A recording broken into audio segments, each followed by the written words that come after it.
नमस्कार, मैं अंजलि मिश्रा। स्वागत है आपका द न्यूज में। आपको बता दें कि दिल्ली के मुख्यमंत्री अरविंद केजरीवाल ने प्रधानमंत्री नरेंद्र मोदी को लेकर आपत्तिजनक शब्दों का इस्तेमाल किया, जिसके बाद इस पर प्रतिक्रिया देते हुए बीजेपी के नेता संबित पात्रा द्वारा एक प्रेस कॉन्फ्रेंस की गई और इस दौरान उन्होंने अरविंद केजरीवाल, आम आदमी पार्टी और कांग्रेस पर जमकर निशाना बोला।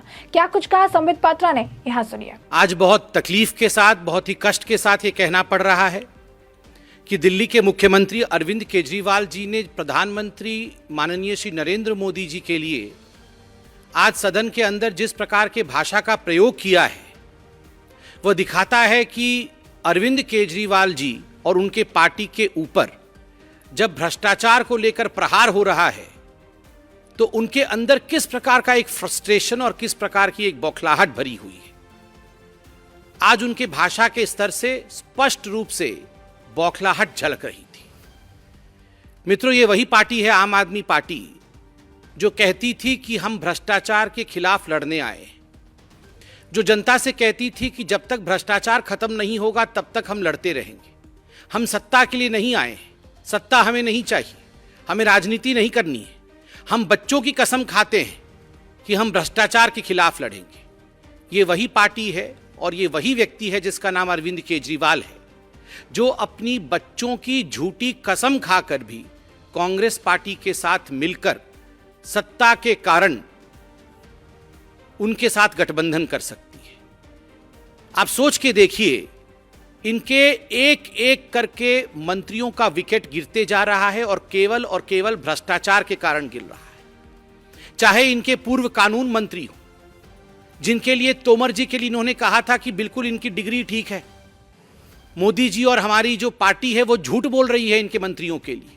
बाद में कोर्ट में जाके दूध का दूध पानी का पानी हुआ और खुद इनके मंत्री जितेंद्र तोमर जी को इनको बर्खास्त करना पड़ा, निकालना पड़ा, क्योंकि वो भ्रष्टाचारी थे। इनके राशन कार्ड वाले मंत्री पकड़े गए थे, उनको भी बर्खास्त करना पड़ा।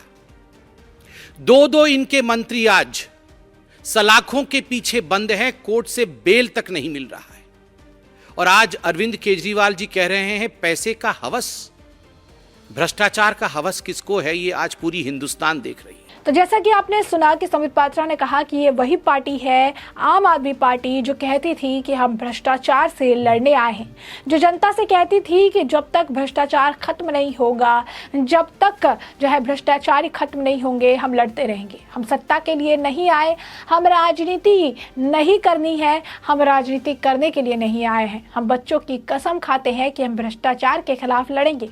ये वही पार्टी है जो ये वही व्यक्ति है जिसका नाम अरविंद केजरीवाल है, जो अपने बच्चों की झूठी कसम खाकर भी कांग्रेस पार्टी के साथ मिलकर सत्ता के कारण उनके साथ गठबंधन कर सकती है।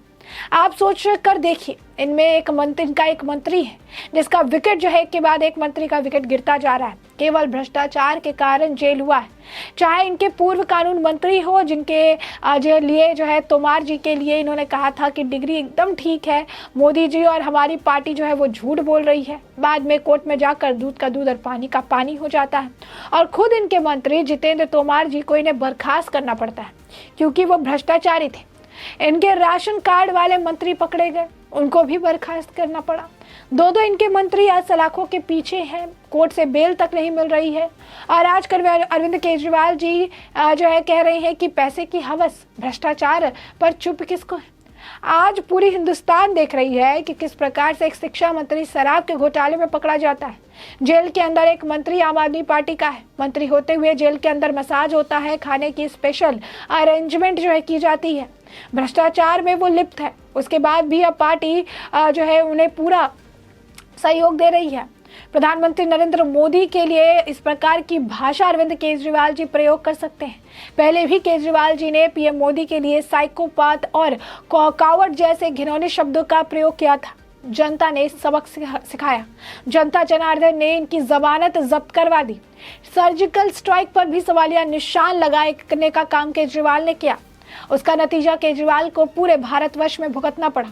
आज फिर केजरीवाल जी बौखलाहट में उसी भाषा के स्तर पर लौट आए हैं। हिंदुस्तान की जनता जो है वो सब जानती है और जवाब कैसे देना है उन्हें पता है। और जहां तक मोदी जी का सवाल है, मोदी जी का क्या है, मोदी जी देश के लिए क्या कर रहे हैं, इन सब विषयों को लेकर जनता जो है आश्वस्त है और मोदी जी के साथ है। जनता हर सच्चाई से वाकिफ है और मुझे तो आश्चर्य है इस बात की कि केजरीवाल जी जो आज जो है कांग्रेस की वकालत कर रही हैं कि कांग्रेस ने जो भ्रष्टाचार नहीं किया है वो बीजेपी और मोदी जी ने कर दिया है।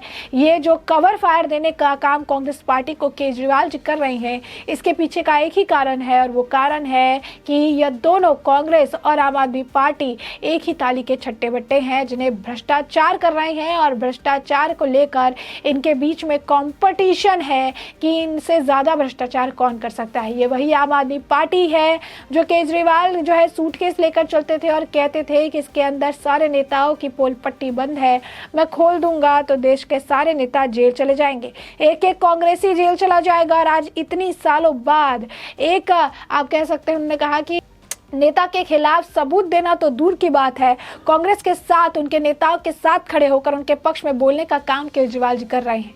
ये जो बौखलाहट है, ये जो भाषा का स्तर है जिसका यह प्रयोग कर रहे हैं केजरीवाल जी, हम आपके स्तर पर आकर आपको जवाब तो नहीं देना चाहते, आपको हिंदुस्तान की जनता जवाब देगी। हिंदुस्तान की जनता दिखाएगी कि भ्रष्टाचार के खिलाफ लड़ना कितना जरूरी है।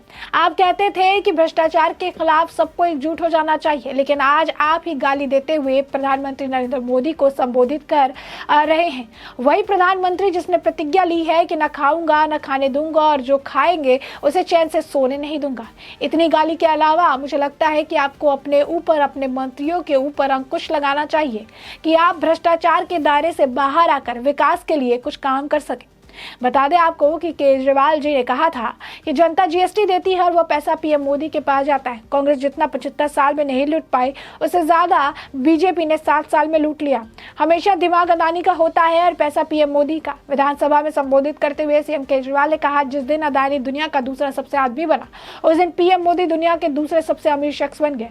अब वह दुनिया के सबसे अमीर आदमी बनना चाहते हैं। केजरीवाल ने कहा कि अदानी के अंदर पूरा पैसा पीएम मोदी का ही लगा हुआ है। मैंने पूछा मोदी जी से आगे पीछे कोई नहीं, फिर उन्हें पैसे की क्या जरूरत है? तो उन्होंने कहा कि बीजेपी नेता ने मुझसे कहा कि पैसे की जरूरत नहीं, हवस होती है।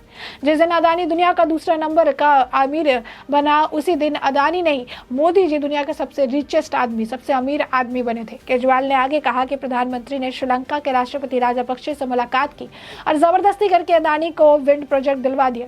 यह प्रोजेक्ट उनके अदानी को नहीं दिला बल्कि खुद लिया। जिस तरह से हमारे देश में पार्लियामेंट की स्टैंडिंग कमेटी होती है, ऐसी वहाँ की कमेटी ने अपने बिजली बोर्ड के चेयरमैन को बुलाकर पूछा कि अदानी को यह प्रोजेक्ट क्यों दिया गया। उसने कमेटी को बताया कि राजपक्षे ने उसे बुलाकर कहा था कि पीएम मोदी का बहुत प्रेशर है कि प्रोजेक्ट अदानी को दे दिया जाए। अब वो नंबर 1 रिचेस्ट मैन बनना चाहते हैं। दिल्ली के सीएम ने कहा कि बांग्लादेश को 25 सालों के लिए 1500 मेगावाट बिजली खरीदी थी। ये प्रोजेक्ट भी प्रधानमंत्री ने अदानी को दिला दिया। जब वो इजराइल गए तो सारे रक्षा सौदे अदानी को दिला दिए। 2-3 साल पहले 6 एयरपोर्ट्स की नीलामी हुई। उसे एक शर्त थी कि जिससे पहले एयरपोर्ट का काम हुआ होगा ठेका उसी को दिया जाएगा, लेकिन आखिरी समय पर शर्त हटा दी गई और सभी 6 एयरपोर्ट अदानी को दे दिए गए। उन्होंने आगे कहा कि थोड़े दिन पहले ऑर्डर निकला, सारे पावर प्लांट को 10% कोयला इम्पोर्ट वाला खरीदना पड़ेगा और इम्पोर्ट तो अदानी ही करते हैं। वो कोयला हमेशा देश के कोयले से 10 गुना ज्यादा महंगा पड़ता। 76 साल में भारत की सभी सरकारों ने मिलकर 55 लाख करोड़ का कर्ज लिया था, लेकिन 2014 से 2022 तक साल में 85 लाख करोड़ का कर्ज ले लिया गया। जितना 67 ईयर्स में नहीं लिया गया था उससे दोगुना 7 सालों में ले लिया गया। तो अब देखिए किस तरीके से अरविंद केजरीवाल जो है प्रधानमंत्री नरेंद्र मोदी पर कई तरह के सवालिया निशान लगा रहे थे, जिसके बाद उनको मुंहतोड़ जवाब जो है बीजेपी के प्रवक्ता संबित पात्रा द्वारा दिया गया। ऐसे में अब इस पूरे मामले पर आपकी भी जो राय हो हमें कमेंट सेक्शन में कमेंट करके जरूर साझा करें। धन्यवाद।